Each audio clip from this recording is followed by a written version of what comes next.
They said I'd always be the cheap one in the family. But what they didn't know was that I already had the keys to a $5.2 million mansion sitting in my purse.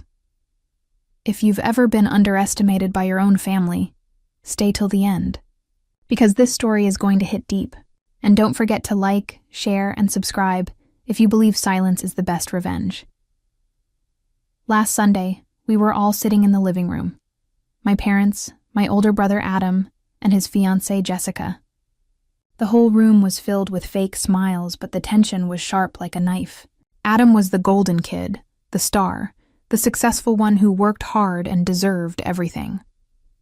And I was Sylvia, the daughter who didn't become a doctor, who left college early, who wasted her life. Mom looked at me with that same fake concern. So, you're still renting a small apartment, right? You should learn from your brother. Jessica giggled, flipping her perfect blonde hair. Oh yeah, Adam already has his dream house deal almost finalized. It's like $5 million, super exclusive. Only successful people can get in that neighborhood. Adam smirked. You should aim for something realistic first, Sylvia. Maybe a tiny condo? Don't embarrass yourself trying too big. Their voices echoed humiliation. It wasn't the first time. For years, they called my online work a joke, saying I'd never be stable, never be rich, never match Adam's success. I kept quiet. But inside me, a storm. Dad poured a drink and added, honestly, we're proud of you trying to survive, but you'll never reach Adam's level. Some people are born to win, some are born to follow. My heart punched against my ribs. They had no idea. They had never asked what I actually did. They never cared enough to know. They only assumed. Jessica smirked again. Maybe one day you'll get lucky with a boyfriend who buys you a house. Laughter filled the room. But while they mocked me, my phone buzzed silently in my pocket. A message from my realtor. Congratulations, Sylvia. The final wire is confirmed. Keys will be ready today. My fingers tightened around the purse where the glossy property folder sat. A $5.2 million house. Paid in cash. All mine. I lifted my eyes with a slow smile. Actually, I said, voice calm but shaking with power, I already bought a house too. Every laugh stopped instantly. Adam frowned. Wait, what did you say? I leaned forward, placing my purse on the table, ready to pull out the documents that would flip their world upside down. Adam's fiancée suddenly laughed, trying to kill the moment. Oh, please, Sylvia. Don't tell me you bought another one of those tiny rental units you call a business. I didn't react. I just smiled, the kind of smile that makes people nervous because they can't tell if you're bluffing or about to drop a bomb. Mom folded her arms. Sylvia, honey, no one's judging you. We just want you to be realistic. You can't compare yourself to Adam. He's been working with real money, real investors. You just sit on your laptop all day. Adam smirked, sipping his drink. Exactly. Some things are out of your league. That's not an insult. It's just reality. Reality? They had no idea what my reality looked like now. 2 years ago, I was broke. My car had been repossessed.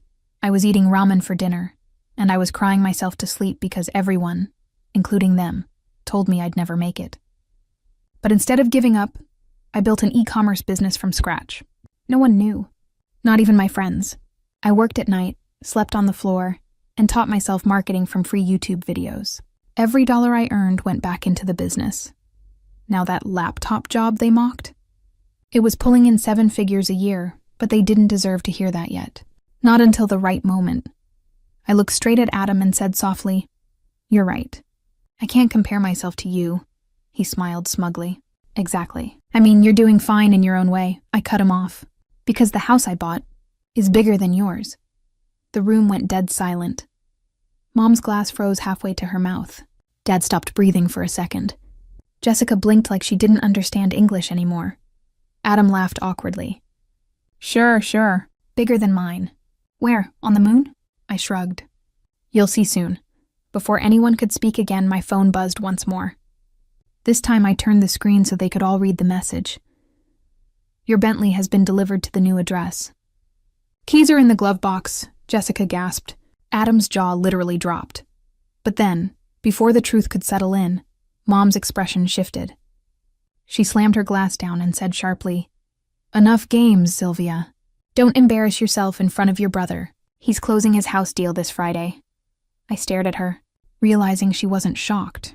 She was angry, because deep down she couldn't stand the idea that her failure daughter had won.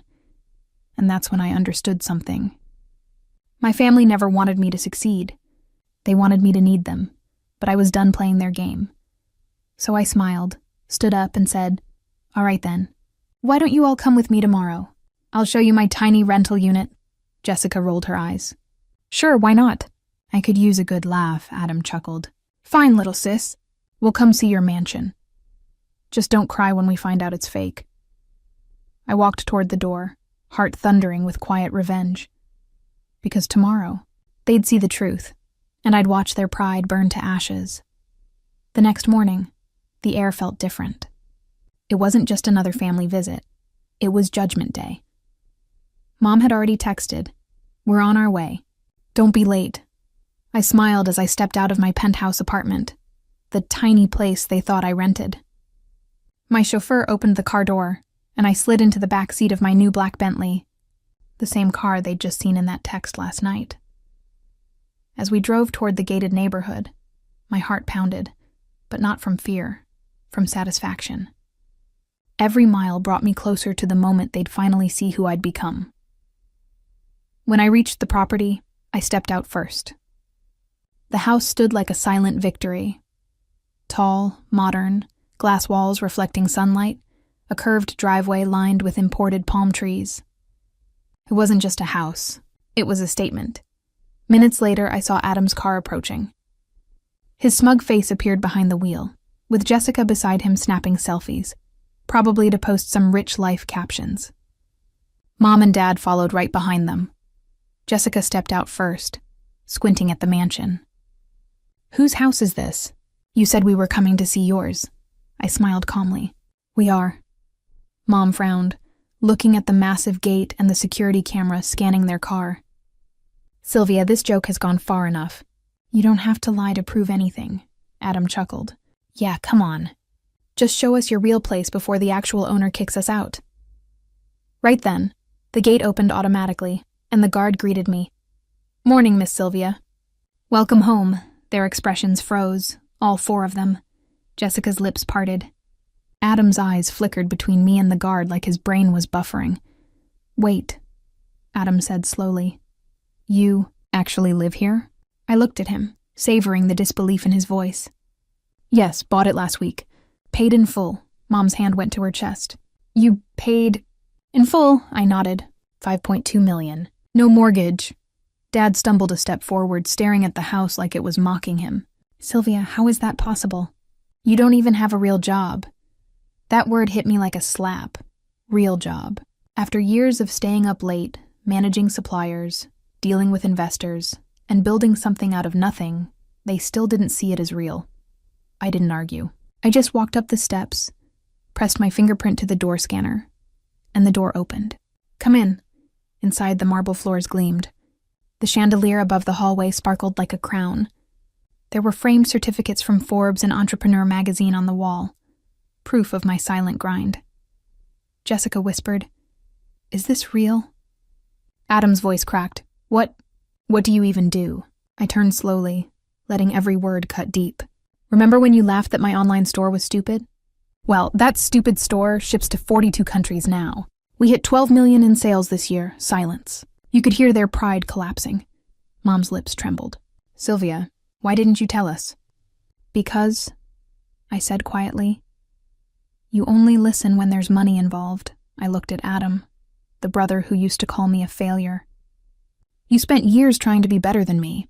But the truth is, you never looked at me, just down on me." He looked away, jaw tight, ego crumbling. But just as I thought the moment of victory had come, Jessica suddenly turned toward me and said something that made my stomach twist. "Wait, are you saying you bought this place from Everly Estates?"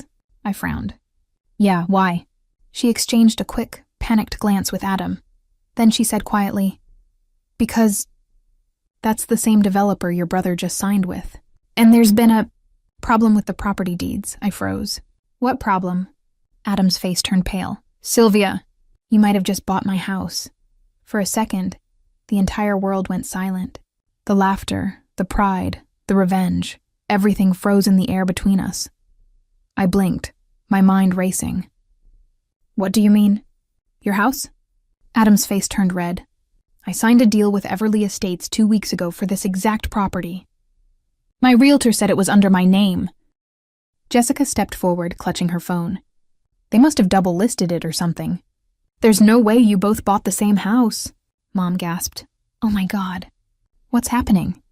But I stayed calm, too calm. I took out my phone, scrolled to my emails, and tapped the contract. Here, I said, showing the screen. My purchase was wired, approved, and finalized. In my name. Yesterday. Dad snatched the phone, squinting. His face went pale. Sylvia, this is legitimate. Adam's eyes widened in disbelief. That's impossible. I put down a deposit. The realtor confirmed. Deposit. I cut him off softly. You put a deposit. I paid the full amount. Jessica's mouth opened, but no words came out. I turned slowly, letting the weight of the truth hang in the air. You were bragging about buying this house, I said, my voice steady. But while you were still showing off your down payment, I closed the deal. Mom pressed her hands to her head.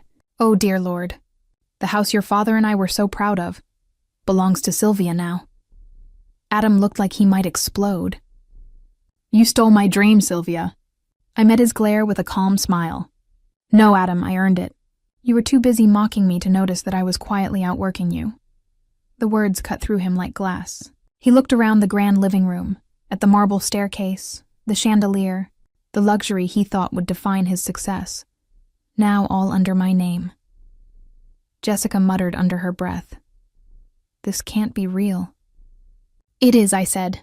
And don't worry, I'll let you visit sometimes. Maybe you can bring a housewarming gift. Mom looked broken, caught between shame and disbelief. Sylvia, we were wrong about you. I nodded slowly. You didn't believe in me when I had nothing. You laughed at my dreams, ignored my effort, and told me I'd never be like Adam. You were right about one thing. I'm not like him. I'm better. Silence filled the house. Only the faint hum of the air conditioning echoed through the hall, like the sound of karma settling into place. Adam clenched his jaw, his pride collapsing piece by piece. You think you've won? I looked around the mansion, the polished floors, the sunlight flooding through the glass walls, the symbol of every lonely night I'd worked through tears, and said softly, No, Adam. I didn't think I won.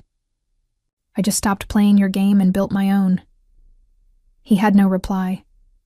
They all stood there, the same people who once mocked me, now trapped inside my victory.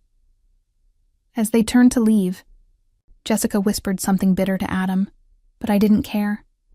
I walked to the balcony, watching them drive away, the same way they once left me behind.